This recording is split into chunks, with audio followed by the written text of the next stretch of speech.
আসসালামু আলাইকুম। আজকে রাসেল ভাইয়ের ফার্মেসি থেকে এই ভাইজান ফোন নাম্বার নিছিল আরকি উনার ছেলের সুন্নতে খাতনা কাজের জন্য।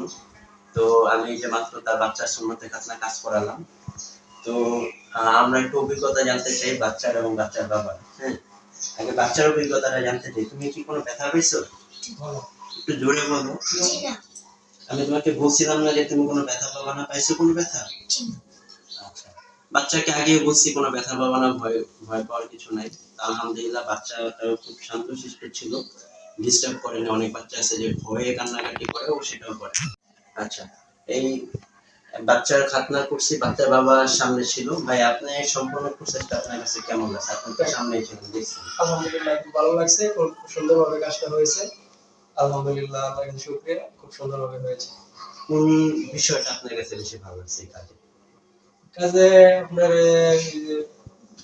মেশিনের যে প্রসেসটা, ডিভাইসটা যে প্রসেসটা, এটা খুব ভালো লাগছে, এটা খুব সুন্দর। এর কোনো রক্তপাত হয় না, কোনো ব্যথা পায় নাই, এটা খুব ভালো লাগছে আমার কাছে। আচ্ছা, আমরা মূলত 2টি ডিভাইসের মাধ্যমে কাজ করি। এটাতে কোনো প্রকার রক্তপাত হবে না, ব্লিডিং হবে না, তারপর হচ্ছে সেলাইয়ের প্রয়োজন নাই, ব্যান্ডেজের প্রয়োজন নেই, কোনো ইয়া নেই। এই যে বাচ্চা আছে, ওর এই যে ডিভাইসটা পরে দিছি, ওই অবস্থায় হাঁটা চলাচল করতে পারবে, সবকিছু করতে পারবে। তা আপনি সন্তুষ্ট আছেন? আলহামদুলিল্লাহ। এই বড় বড় হসপিটালে দেখেছে অনেক টাকা খরচ করে আপনার করায়, ওই তুলনায় আসলে কিরকম কাজ? আলহামদুলিল্লাহ, সেবার দিক থেকে কি কোনো কমতি পেয়েছেন? অনেক ভালো, অনেক ঠিক আছে, আলহামদুলিল্লাহ গার্ডিয়ানও খুশি, বাচ্চাও খুশি, সবাই দোয়া করবেন। আর কারো যদি প্রয়োজন হয় আপনার অবশ্যই আমাদের সাথে যোগাযোগ করতে পারেন। আসসালামু আলাইকুম।